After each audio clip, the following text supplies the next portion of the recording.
Okay, so we've made our way through our 7 core structures. Before we move on, let's make sure everything is in place by doing a recap. So our 7 core structures were made up of two sentences and 5 fragments. 5 fragments. What were my 2 types of sentences? Is sentences. Is sentences. Action sentences. And then we also had action sentences. Okay, is sentences. What are the parts of an is sentence? Before is, after is. Yeah, pretty straightforward. We have our before is and our after is.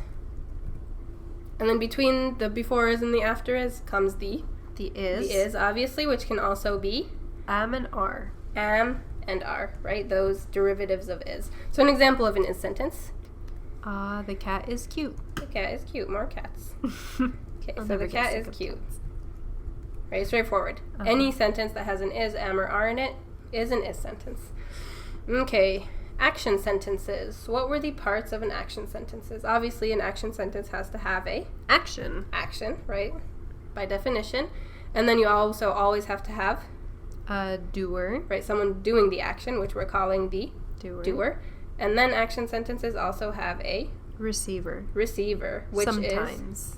Sometimes, right? It's optional. And a receiver is the thing that's on the receiving end of the action. Yeah, the thing that's on the receiving end of the action, the thing that's being affected by the action. An example of an action sentence. Can you give me one? I love cats. Okay.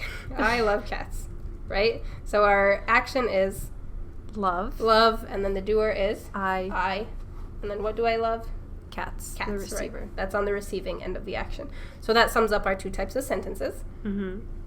And then our fragments.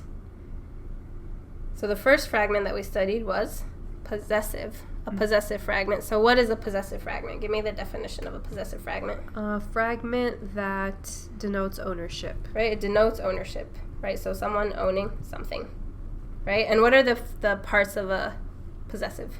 Owner, item. Right, owner, the one who owns, and then the thing that they own. Right, so we have the owner and the item.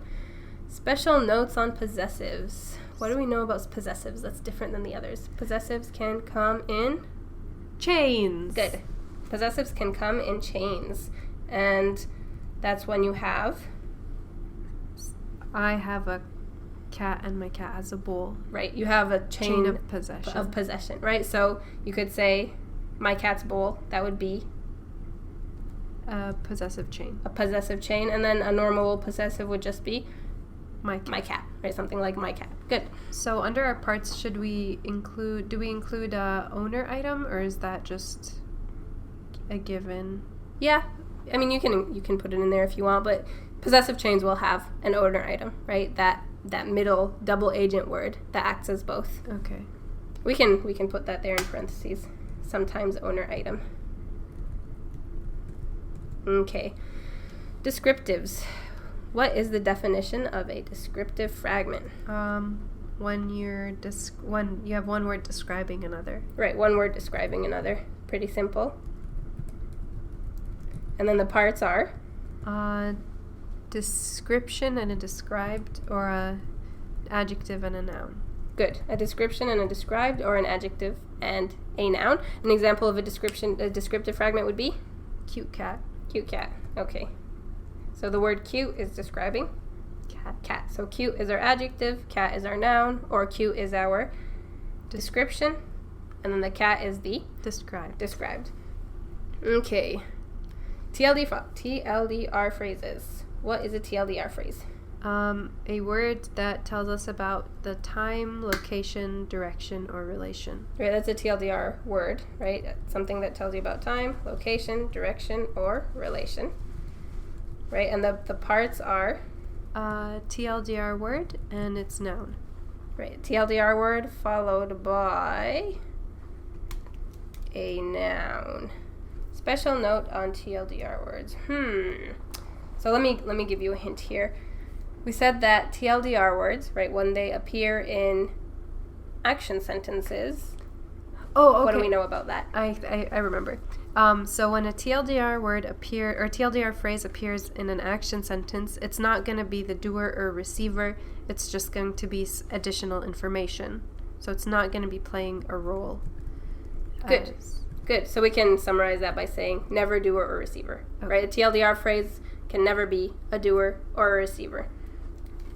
It'll just be the extra information in action sentence, like you said. An example of a TLDR phrase. For the cat. Okay. For the cat. Right? So for is our TLDR word, and then the cat is the noun that's following it. Pointers. What can you tell me about pointers?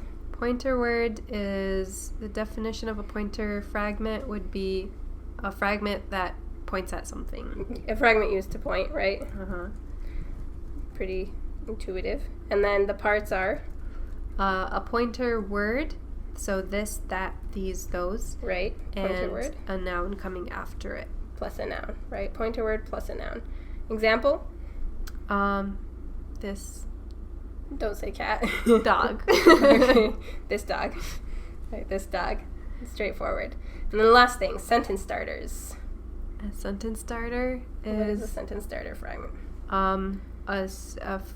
sentence starters always start sentences. Right? And its parts are a sentence starter word and a noun that comes after it. Yeah, sentence starter word and a noun. You see that pattern with TLDR, pointer, and sentence starters. It's always one of these set words followed by a noun. Then special note on sentence starters. What was a bit different about sentence starters? Oh, the sentence starter word itself is auxiliary, meaning that if we remove it, the sentence will still be grammatically sound. Right. You can remove a sentence starter word and you'll still be left with a full, complete, sound sentence. An example of a sentence starter fragment. What were our sentence starter words? Certainly, the dog. Okay. Certainly the dog. Right, certainly the dog. So we have our 2 types of sentences. We have our 5 types of fragments. And then the last thing we looked at was what we called fragment chains. Can you remind me what a fragment chain is? A fragment chain is when you have more than one kind of fragment strung together. Right, so you have multiple fragments following each other, strung together. And example of that would be... For my cute black cats. Okay, for my cute black cats. And what's going on there? For is a TLDR. My cats is possessive. Mm-hmm. And then cute and black are both describing my cats. Good. So you have a TLDR, you have possessive, and you have descriptive, all strung together, right? All strung together. And then what did we say about all fragments, including fragment chains? A fragment, because it's not a complete thought, will never appear on its own. It always? It always plays a role in the sentence. Yeah. It'll always be part of a larger what do you mean by a role in the sentence? So it will be one of the parts of a sentence. Right, so our parts, like we saw earlier when we were reviewing our parts, are before is, after is, doer, receiver, right? So it'll always fall in one of those boxes. Mm-hmm. Okay, are we clear on our 7 core structures? I think so. Good. So now that we are familiar with the concepts, we're going to basically be repeating this process in Arabic. So we're going to be looking at our 2 types of sentence in Arabic and our 5 types of fragments in Arabic. And now that we have a nice, solid conceptual ground for these 7 core structures, it'll be a nice, smooth, easy transition into the Arabic. So we get to start Arabic next time? Yep. Yes.